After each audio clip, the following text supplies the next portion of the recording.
But ఆన్‌లైన్‌లో, ఆఫ్‌లైన్‌కి difference ఏంటి? Public ఏ విధంగా ఉండాలంటారు? ఆన్‌లైన్‌లో ఉన్నట్టు ఉండమంటారా? ఆఫ్‌లైన్‌లో ఎలా ప్రవర్తిస్తాం అదే విధంగా ఉండాలి. ఇది ఇంటర్నెట్‌కి వచ్చినప్పుడు మన లైఫ్ ఫిజికల్‌గా లైఫ్ ఉంది. తర్వాత ఆన్‌లైన్‌లో కూడా ఇంకా ఒక లైఫ్ ఉంది. ఇప్పుడు మేము చాలా సోషల్ మీడియా యూజ్ చేస్తాము. మన అన్ని సోషలైజేషన్ ఫ్రెండ్స్‌తో పాటు, ఫ్యామిలీతో పాటు అన్ని రిలేషన్స్ మేము ఆన్‌లైన్‌లో మెయింటైన్ చేస్తాము. షాపింగ్ మేము ఆన్‌లైన్‌లో చేస్తాము. ఫైనాన్షియల్ ట్రాన్సాక్షన్స్ ఆన్‌లైన్‌లో చేస్తాము. కానీ ఆఫ్‌లైన్‌లో అంటే ఫిజికల్ వరల్డ్‌లో, రియల్ వరల్డ్‌లో మేమెలా బిహేవ్ చేస్తాము, అంతా ప్రికాషన్స్ తీసుకుంటాము. ఆ సేమ్ లెవెల్ ప్రికాషన్స్ మేము ఆన్‌లైన్‌లో తీసుకుంటే చాలా సైబర్ క్రైమ్ కూడా తక్కువ. ఫిజికల్ వరల్డ్‌లో ఒక స్ట్రేంజర్ అంటే ఒక అన్‌నోన్ పర్సన్ మీ దగ్గరికి వస్తే మీ నంబర్ అడిగితే మీరు ఎవరు? కానీ ఆన్‌లైన్‌లో ఒక అన్‌నోన్ పర్సన్ ఫ్రెండ్ రిక్వెస్ట్ పంపిస్తే మీరు తొందరగా యాక్సెప్ట్ చేస్తాడు. లేకపోతే ఫోను నంబర్ ఇస్తాడు. పర్సనల్ ఇన్ఫర్మేషన్ షేర్ చేసేస్తాడు. దీని కారణం చాలా ఇప్పుడు మేము చూస్తాము. చాలా ఒఫెన్సెస్ దీని నుంచి స్టార్ట్ అయితది. ఆ టైంలో మీకు అదే కనిపిస్తది. ఇది నాతోటి ఎవరు చేయరు.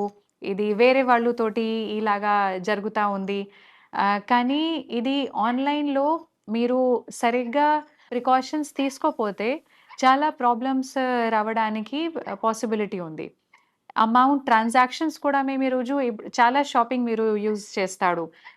అమెజాన్‌లో, మింత్రా, ఫ్లిప్‌కార్ట్ చాలా షాపింగ్ పోర్టల్స్ ఉంటాయి. దీనిలో ట్రాన్సాక్షన్స్ చేసినప్పుడు ఖచ్చితంగా మీ సాలరీ అకౌంట్ దీనికి పెట్టొద్దు. కనెక్ట్ చేయకూడదు. ఒక వేరే అకౌంట్ పెట్టుకోండి. దీనిలో ఆ టైంకి షాపింగ్‌కి మీకు ఎంత అమౌంట్ కావాలి, అదే అమౌంట్ ట్రాన్స్‌ఫర్ చేసి ఆ అకౌంట్ నుంచి మీరు షాపింగ్ చేయండి. మీ సాలరీ అకౌంట్ ఈ అన్ని ఆన్‌లైన్ పోర్టల్స్ నుంచి కనెక్ట్ చేస్తే మీ వల్నరబిలిటీ ఇంక్రీజ్ అయితది సైబర్ అటాక్స్‌కి. అందుకే ఇలాగా కొంచెం జాగ్రత్తగా ఉండాలి.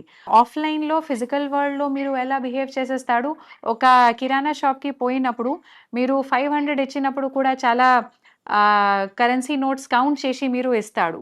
అదేలాగా ఆన్‌లైన్‌లో కూడా ఏం అకౌంట్‌కి మీ అమౌంట్ పోతది, ఆ అకౌంట్ సరిగ్గా ఉందా లేదా, మీ అకౌంట్‌కి వేరే ఇన్ఫర్మేషన్ పోతదా లేదా, ఇది అన్నీ సరిగ్గా చూసి బిహేవియర్ చేయాలి. ఆన్‌లైన్‌లో, ఆఫ్‌లైన్‌లో మీ 2 లైవ్స్‌లో మీ బాధ్యత అదే ఉంది. జాగ్రత్తగా ఉండాలి. డబ్బులు ఇచ్చినప్పుడు, డబ్బులు యాక్సెప్ట్ చేసినప్పుడు, ఒక స్ట్రేంజర్ తోటి, అన్‌నోన్ పర్సన్ తోటి రిలేషన్ ఎస్టాబ్లిష్ చేసినప్పుడు ఇది అన్నీ జాగ్రత్తగా ఉండాలి.